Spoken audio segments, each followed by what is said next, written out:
Hello दोस्तों, नमस्कार। मैं जेके चौरसिया स्वागत करता हूं आप सभी का आपके अपने चैनल एक्सीलेंट गुरुकुल में। दोस्तों, हम लोग पढ़ रहे थे क्लास 10 साइंस, जिसमें हम लोग पढ़ रहे थे रासायनिक अभिक्रियाएं। तो हम लोगों ने भौतिक परिवर्तन को बहुत ही अच्छे से पढ़ा। इसके बाद हम लोग अब रासायनिक परिवर्तन पढ़ने वाले हैं। साथियों, आप लोगों के लिए एक बहुत ही जरूरी और आवश्यक सूचना यह है कि अगर आप लोगों को हमारे वीडियो के पीडीएफ नोट चाहिए तो आप लोग कमेंट करके हमें ज़रूर बताएं। इससे आप लोग हमारे टेलीग्राम ग्रुप को ज्वाइन कर पाएंगे और पीडीएफ नोट निःशुल्क प्राप्त कर पाएंगे। तो चलिए साथियों, स्टार्ट करते हैं। केमिकल चेंजेस होते क्या हैं? देखो, वो परिवर्तन जिनमें हम पदार्थ सदैव के लिए बदलकर नए पदार्थ में परिवर्तित हो जाते हैं, ठीक। तथा जैसे मान लो दूध से दही बनना, सदैव के लिए वो पदार्थ सदैव के लिए नए पदार्थ में चेंज हो गया। तथा नए पदार्थ के जो संगठन होते हैं, भार होते हैं तथा भौतिक व रासायनिक गुण होते हैं, वो मूल पदार्थ से सर्वदा भिन्न होते हैं। अब दूध और दही के जो गुण होंगे, भौतिक व रासायनिक गुण होंगे, वो एक दूसरे से अलग होंगे। इसीलिए ये जो है हमारा रासायनिक परिवर्तन है।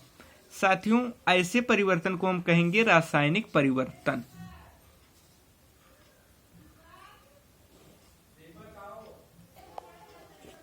प्यारे साथियों, इसमें क्या होता है, यदि हम परिवर्तन को हटा लें, यदि हम परिवर्तन का कारण हटा भी लें तो भी मूल अवस्था में वापस नहीं होता।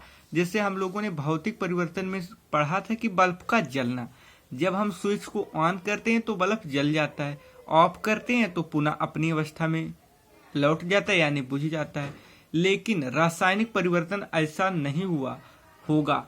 एक बार अगर आपने दूध से दही बना लिया तो फिर दही से दूध कभी नहीं बना पाओगे। इसीलिए इसमें लिखा गया है कि रासायनिक परिवर्तन का जो कारण है, हटा भी दिया जाए तो भी मूल अवस्था में वापस नहीं आता है। साथियों, इसके लक्षण क्या क्या होते हैं?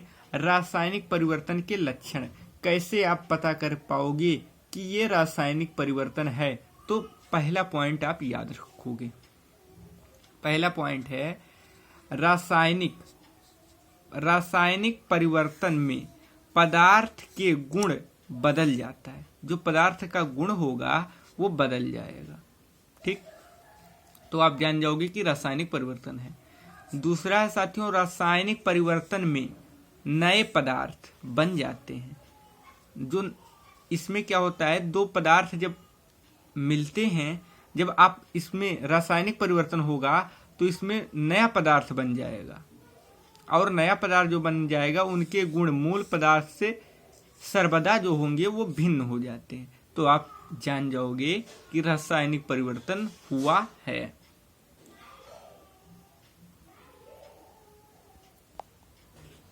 दोस्तों, रासायनिक तीसरा नंबर हमारा है लक्षण में।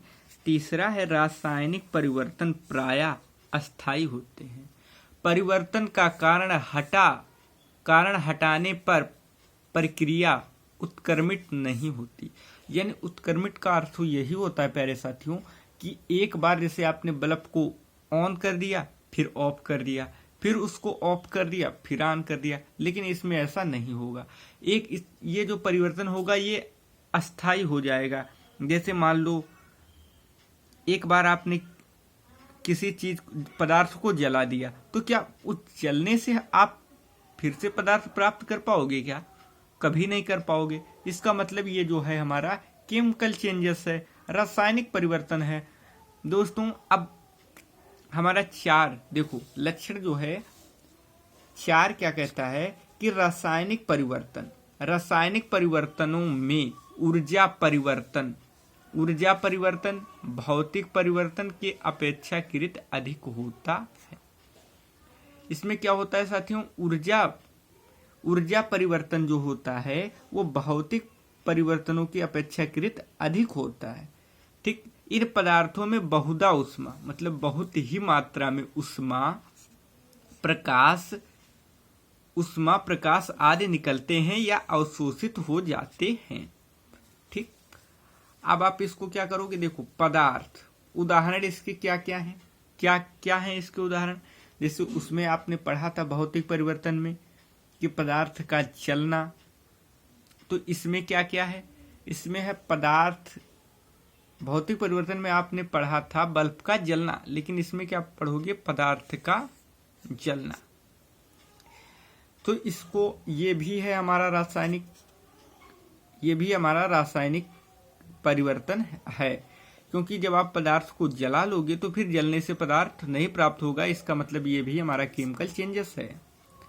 ऐसे पदार्थ का जंग लगना, एक बार अगर किसी पदार्थ में जंग लग गया तो फिर उसको आप उस पदार्थ की अवस्था में पुनः नहीं ला पाओगे, तो ये भी हमारा रासायनिक परिवर्तन है। ऐसे दही और सिरके का बनना है, दूध से दही बना लिए और सिरका आपने बना लिया, तो क्या सिरका से वो पदार्थ बना पाओगे, नहीं बना पाओगे। इसका मतलब यही है साथियों कि ये दोनों दही और सिरके का बनना रासायनिक चेंजेस है या केमिकल चेंजेस है, रासायनिक परिवर्तन है। ऐसे 4 पदार्थ का सड़ना भी जो है वो रासायनिक परिवर्तन है। प्यारे दोस्तों, मैं उम्मीद करता हूँ ये सेशन आप लोगों को बहुत अच्छे से समझ में आया होगा। अगर आप लोगों को हमारी वीडियो बहुत अच्छे से समझ में आ रही है तो आप लोग इसे शेयर कर दिया करो, और अगर अभी तक चैनल को सब्सक्राइब नहीं किया है तो सब्सक्राइब जरूर कर लिया करो, ताकि आने वाली वीडियो आप लोगों को अच्छी से मिलते रहे। और पीडीएफ नोट के लिए आप लोग हमारे टेलीग्राम ग्रुप को ज्वाइन कर लीजिए, जहां हम आप लोगों को निःशुल्क पीडीएफ देते हैं। तो साथियों, अगर आपने वीडियो पूरा देखा है तो थैंक यू सो मच। अच्छे से रहिए, अच्छे से पढ़ाई करिए।